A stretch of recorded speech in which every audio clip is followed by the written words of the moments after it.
Hello hi, तुम्ही केमोन आचो। ये सवाल बांग्लादेश से है क्योंकि बांग्लादेश का हालचाल लेना जरूरी हो गया है। देखिए, सरकार सिस्टम के खिलाफ तो कई देशों में प्रोटेस्ट होते रहते हैं, धरने होते रहते हैं, लेकिन बांग्लादेश में ये इतना बड़ा हो जाएगा कि अचानक हालात बदल जाएंगे, जज्बात बदल जाएंगे, ये नहीं पता था। मतलब अचानक तो नहीं हुआ जो हुआ, कई दिनों का बिल्डअप था और फिर लोगों के गुस्से का वोल्केनो ऐसा फटा कि वहां की प्रधानमंत्री शेख हसीना को आ गया पसीना। फिर क्या था, वो झटपट अपनी कुर्सी और देश दोनों ही छोड़कर निकल गई शरण लेने देश से दूर कहीं और। अब बांग्लादेश हो गया पीएमलेस, सिटीजन्स हो गए helpless and people around the world are clueless कि बांग्लादेश अब तेरा क्या होगा Kalia. So yes, what next for Bangladesh, यही बताएंगे वीडियो में। मेरा नाम है हरीम और आप देख रहे हैं स्विच। अगर दूर बैठकर देखें तो what's happening in Bangladesh is quite happening.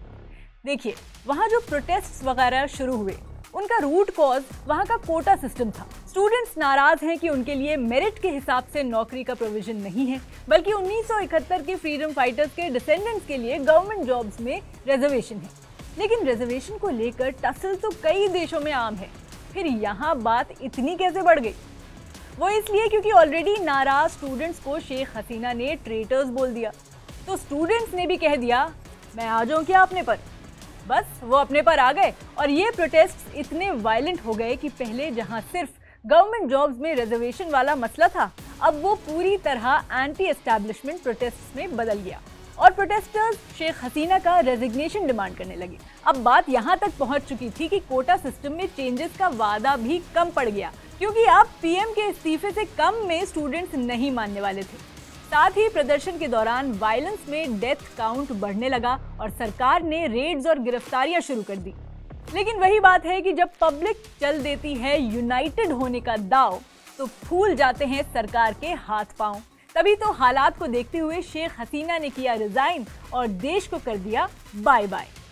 अब आगे क्या होने वाला है, उसमें पहली बात तो ये है कि शेख हसीना के जाते ही बांग्लादेश के army chief general Wakeruzzaman full action mode में आ गए हैं। पहले तो उन्होंने मीडिया से बात की और बताया कि फिलहाल सेना ही बांग्लादेश में लॉ एंड ऑर्डर संभालेगी। नई सरकार बनने से पहले जो चर्चा है उसमें सेना की सरकार से लेकर खालिदा जिया और जमाते इस्लामी सभी का नाम लाइमलाइट में है।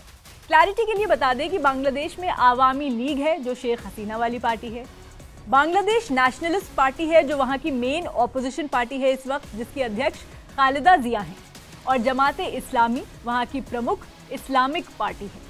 एक प्रोबेबिलिटी ये जताई गई थी कि बांग्लादेश में सेना ही सरकार बना सकती है, क्योंकि यहाँ के सेना प्रमुख जनरल वकारुज़्ज़मा ने अंतरिम सरकार का गठन करने की बात तो कही है। वैसे भी प्रधानमंत्री के इस्तीफे के बाद बांग्लादेश की कमान फिलहाल अब जनरल वकार के हाथों में ही है। दिलचस्प बात यह है कि वकारुज़्ज़मा का रिलेशन खुद आवामी लीग नेता शेख हसीना से है और उन्हें जून में आर्मी चीफ बनाया गया था।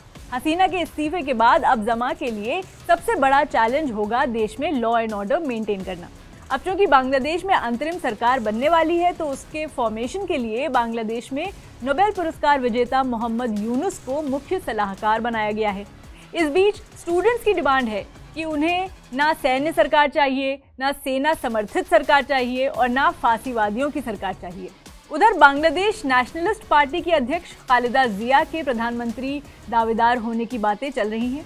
खालिदा जिया मार्च 1991 से 1996 तक और उसके बाद जून 2001 से अक्टूबर 2006 तक बांग्लादेश की प्रधानमंत्री रही हैं।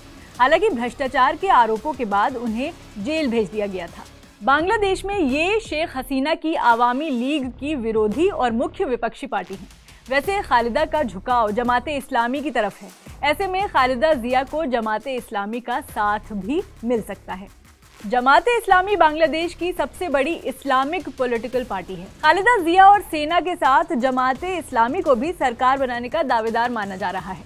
अगर जमाते इस्लामी को सेना का पूरा साथ मिलता है तो फिर गवर्नमेंट फॉर्मेशन में जमाते इस्लामी एक अहम भूमिका में सामने आ सकती है। ये भी पॉसिबिलिटी है कि बांग्लादेश में एक अंतरिम सरकार हो जिसमें जमाते इस्लामी और खालिदा जिया की पार्टी बांग्लादेश नेशनलिस्ट पार्टी को अहम जिम्मेदारी मिले। मगर देखना होगा कि सेना अंतरिम सरकार में किस भूमिका में रहती है, जिसके बाद ही तस्वीर साफ हो पाएगी। बाकी जब नई सरकार बनेगी तो विदेश नीतियों से लेकर व्यापार तक हर चीज में कई बदलाव आएंगे। So let's wait and watch. बहरहाल बांग्लादेश की पीएम का इस्तीफा और उनका वहां से निकलना प्रोटेस्टर्स के लिए सरकार के अगेंस्ट जीत है, जो साफ तौर पर पता चला जब वहां के पीएम आवास पर प्रदर्शनकारियों ने हल्ला बोल कर दिया और वहां से जो पिक्चर्स सामने आई वो तो सबने देखी। आपको नहीं लगता जैसे पिक्चर्स कह रही हो, I one brother, I one, you lost brother, you lost. Comment में अपनी राय बताएं और स्विच को सब्सक्राइब करते जाएं।